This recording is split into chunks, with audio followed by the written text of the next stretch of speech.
না অপূর্ব, অপূর্ব এখনো কিছু বলেনি। বুঝতে পারছি না এটা ওর উদারতা না ও নিজেকে আড়াল করে রাখতে চাইছে। অপূর্বর কানে যদি এই কথাটা যায়, অপূর্বর মা যদি শোনেন, তাহলে আমার মান সম্মানটা কোথায় দাঁড়াবে বুঝতে পারছো বৌমা? অপূর্ব জানে বাবা, একটা বড় অ্যাক্সিডেন্ট হয় সুদীপের, তারপর থেকে ও নার্সিং হোমে। ঠাকুরজি অপূর্বকে সুদীপের কাছে নার্সিং হোমে দেখা করতে নিয়ে গেছিল।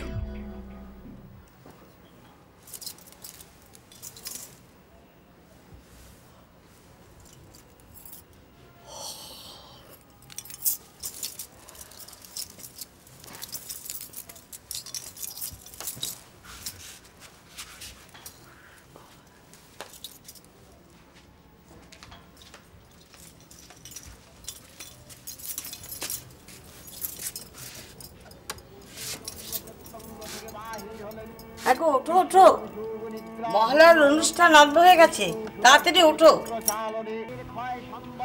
তোমার কি শরীর খারাপ হয়েছে? কেন বিরক্ত করছো সাবিত্রী? তোমার জানা কি আমি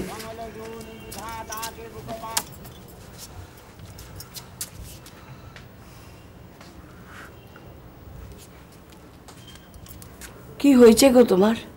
জানো না কি হয়েছে? মহলা শোনার মতো এত আনন্দ আশা করতে গে তোমাদের? প্রতিবার শুনি তাই। এই বছরটা প্রতি বছরের মতো নয়, সেটা বোঝার বোধ কি তোমার হারিয়ে গিয়েছে? সমস্ত আনন্দ শেষ হয়ে গেছে। সুদীপ এসে সব খুশি সব আনন্দ কেড়ে নিয়েছে। মেয়েটার দুর্ভাগ্যের কথা ভেবে আমি নিশ্চিন্ত থাকতে পারছি না। আমার কিচ্ছু ভালো লাগছে না। আমার যেদিকে দু চোখ যায় চলে যেতে ইচ্ছে করছে। তুমি চলে গেলে কি সব সমস্যার সমাধান হয়ে যাবে? তোমাকে তো মেয়ের পাশে দাঁড়াতেই হবে। তোমার পালিয়ে যাওয়ার পথ নেই। ওসব নিয়ে তুমি মন খারাপ করো না। আমি চা পাঠিয়ে দিচ্ছি, তুমি তৈরি হয়ে নাও। তোমাকে আবার তর্পণ করতে যেতে হবে। বেলা বাড়লে তোমার কষ্ট হবে। আমি তর্পণ করতে যাব না। সে কি? হ্যাঁ, আর কোনো আচার অনুষ্ঠান আমি করব না। কি বলছো তুমি? আমার যে মনের অবস্থা, তাতে আমি কোনো কিছুতে সায় পাচ্ছি না। নিরানন্দ মনে আনন্দের উৎসব আমি করব না। এবছর দুর্গাপূজা বন্ধ হবে।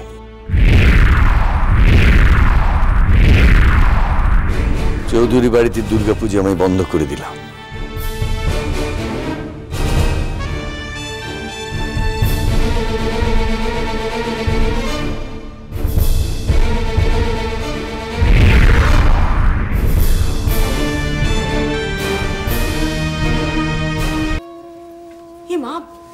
তুমি এখনো উঠোনি? উঠো উঠো উঠো। এই শুনছো? আরে উঠো, শুনবে না? কি শুনতে পাচ্ছ না? রেডিওতে মালা হচ্ছে, উঠো। আরে কি আশ্চর্য, আবার ঘুমিয়ে পড়ছে। আরে উঠো না, কি হলোটা কি? শুনবে না তুমি? কি ঝামেলা দেখেছো? দেখ, কালকে তোমাকে বললাম না আমি যে মহালয়ার দিন ভোরবেলা 4টের সময় রেডিওতে মহিষাসুর মর্দিনী হয়। জানো তো, ছোটবেলা থেকে আমরা রেডিওতে এই অনুষ্ঠানটা শুনবার জন্য ওয়েট করে থাকতাম। তুমি তো শুনবে বলেছিলে, ঘুমলে হবে। আরে ওঠো না। হ্যাঁ শুনছিলাম, কানে আসছিল, গান ফান হচ্ছে, মন্ত্রপাঠ ফাট হচ্ছে। আমি সেদিকে অফিস থেকে বেরিয়েছি, দেখি একটা ক্যাসেটের দোকানে বাজছে। নিশ্চয় পাওয়া যায় সিডি ফিডি, তো কিনে নেবো। হঠাৎ শুধু শুধু সকালবেলা ঘুমটা নষ্ট করার কি মানে, তাই উঠতে চাইছিলাম না। আরে দূর, ক্যাসেট সিডিতে সবসময় তুমি শুনতে পারবে, কিন্তু মহালয়ার দিন ভোরবেলা ঘুম থেকে উঠে রেডিওতে মহালয়া শোনার মজাটাই কিন্তু একদম আলাদা, জানো তো। ওঠো না, উঠে শোনো, তোমার খুব ভালো লাগবে। এখন তোমার কথা শুনে মনে হচ্ছে আসলে এমন একটা বয়সে চলে গেছিলাম আমেরিকা, সে আর শোনার তো কোনো সুযোগই ছিল না। এখন তোমার কথা শুনে বুঝতে পারছি যে নিশ্চয়ই মিস করলাম কিছু একটা, মানে একটা অন্যরকম গুরুত্ব আছে বোধহয় না? রেডিওতে মহিষাসুর মর্দিনী শোনা ছাড়াও আজকের দিনে আরো একটা গুরুত্ব আছে অপূর্ব। কি সেটা? আজ পিতৃতর্পণের দিন। পিতৃতর্পণ মানে? আজ দেবী পক্ষের ভোরে সবাই গঙ্গার ঘাটে গিয়ে তাদের পিতৃপুরুষদের জল দেন।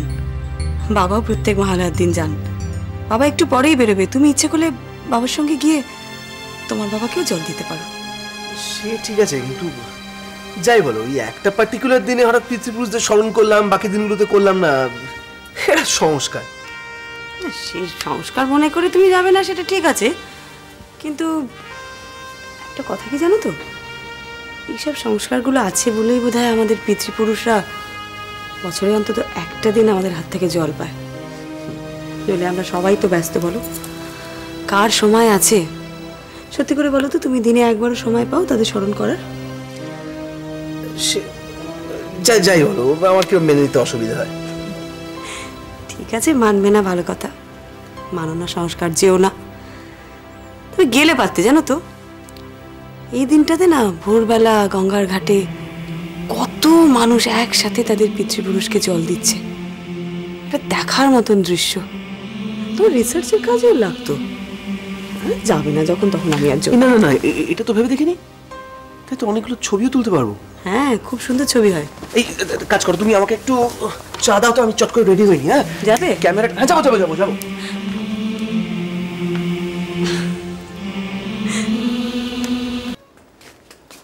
মা, মা, মা আপনি কাঁদছেন কেন? বড় বৌমা, এবারই সব শান্তি শেষ হয়ে গেল। মা, সুদীপের কথা জেনে আপনাদের সকলের মন ভেঙেছে জানি, কিন্তু মা আজ যে মহালয়া, আজকের দিনে আপনি যদি চোখের জল ফেলেন, সংসারের সকলের যে অকল্যাণ হবে। অকল্যাণ হতে আর কি বাকি আছে বড় বৌমা? মা, তোমার শ্বশুর বলে দিয়েছেন কোনো আচার অনুষ্ঠান আর করবেন না। মা আপনি,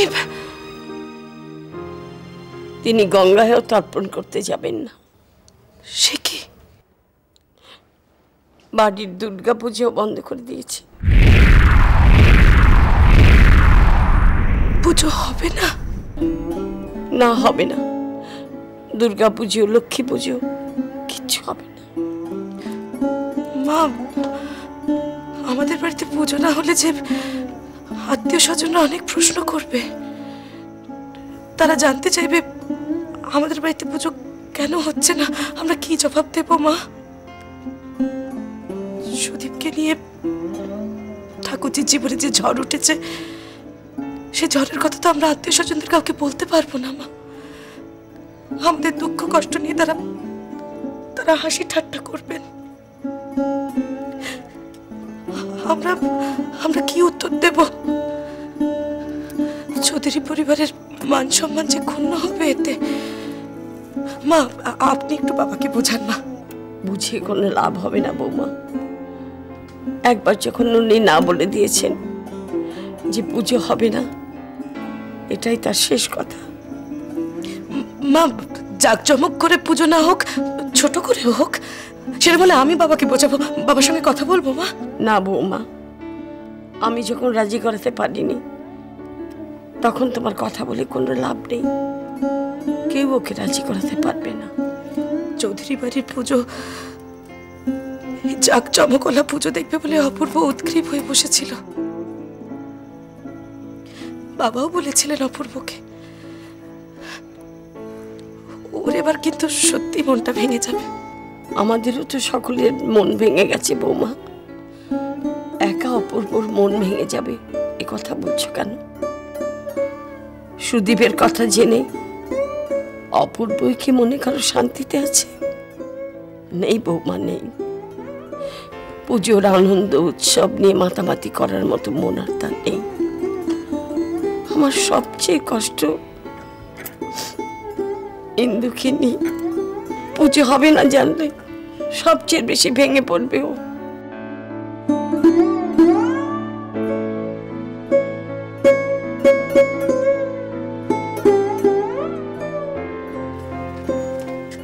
এ কি বাবা, তুমি এখনো বসে আছো? তৈরি হওনি? যাবে না গঙ্গার ঘাটে পিতৃতর্পণ করতে? কি গো, কি হয়েছে? কিছু না। কিছু না মানে? কি শরীর টরীর খারাপ নাকি? জ্বর এসছে? কি না তো, গা তো ঠান্ডা। তাহলে কি হলো? বাবা বেলা করো না, আর বেলা হয়ে গেলে গঙ্গার ঘাটে ভিড় হয়ে যাবে না। আমি অপূর্বকে অনেক কষ্টে ঘুম থেকে তুলেছি। আর্ধেক মহালয়া শুনলো রেডিওতে, তারপর শুনলোই না। তুমি ওকে নিয়ে যাও গঙ্গার ঘাটে, পিতৃতর্পণ দেখুক। ওকে বারণ করে দে। কেন বারণ করে দেবো কেন? নিয়ে যাও না বাবা, ওর একটা অন্যরকম এক্সপিরিয়েন্স হবে। আমি তর্পণ করতে যাব না। যাবে না কেন? আর কোনো রকম আচার অনুষ্ঠান নিয়ম কানুন আমি পালন করব না। কিন্তু বাবা, বাড়িতে পুজো হবে, আর তুমি এখন যদি... না, পুজো হবে না। পুজো আমি বন্ধ করে দিয়েছি।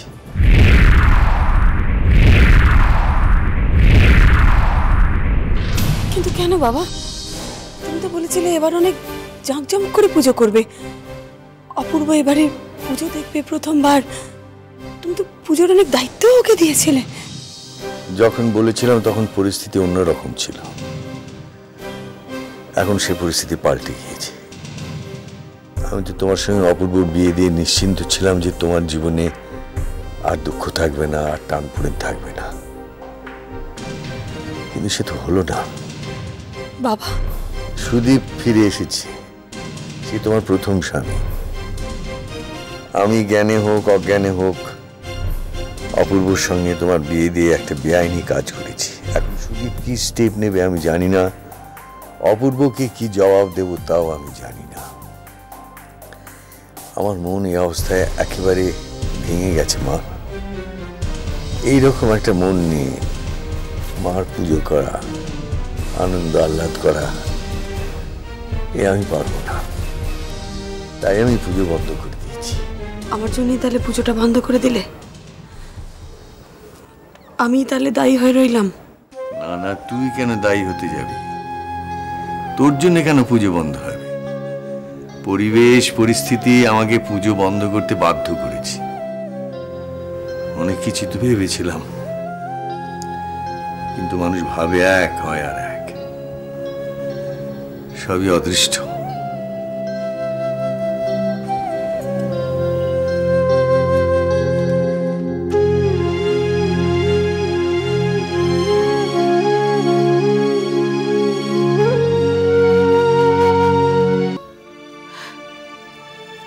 মহালয়ার দিন গঙ্গায় তর্পণ করে বাবা নিজে হাতে মা দুর্গার ঘট পাততেন। বিয়ের পর থেকে দেখে আসছি ঠাকুরজি,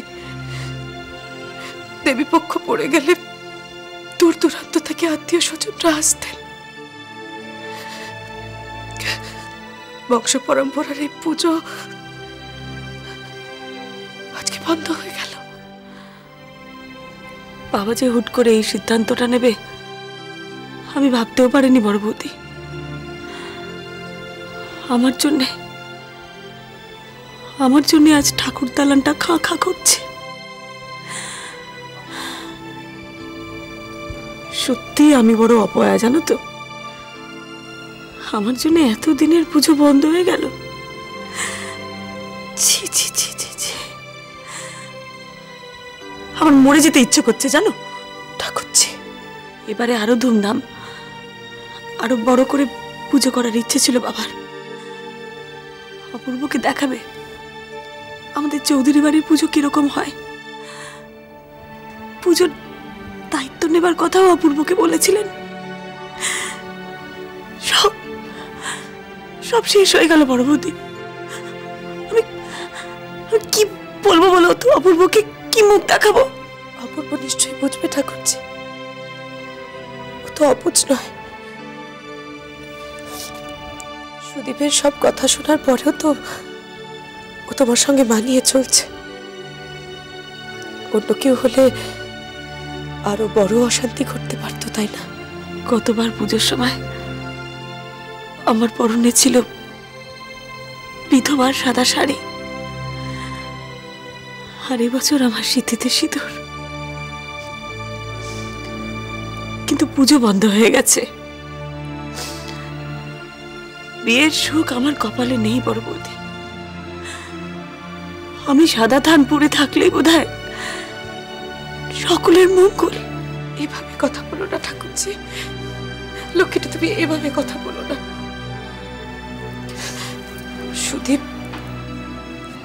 সুদীপের ফিরে আসার খবরটা পেয়েই তো বাবার মন ভেঙেছে। এই অবস্থায় উনি কি করবেন উনি বুঝে উঠতে পারছেন না।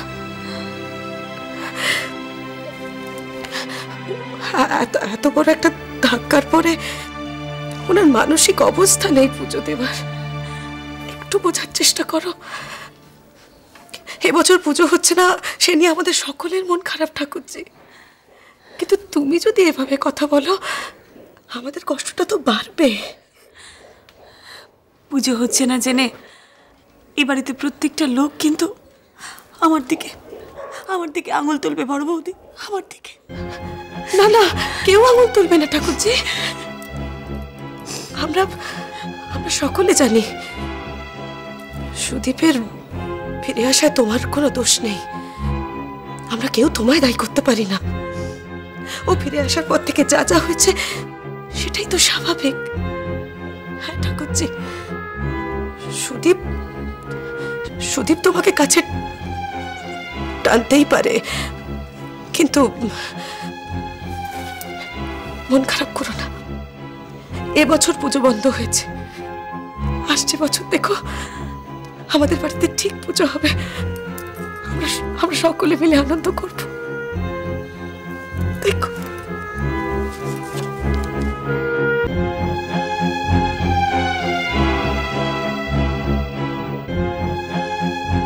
আসছেবার আসার আগেই হয়তো চিরদিনের জন্য ইন্দিরার বিসর্জন ঘটে যাবে। সবাইকে নিয়ে আনন্দ করার দিন আমার জীবনে আর আসবে না গো বড় বৌদি।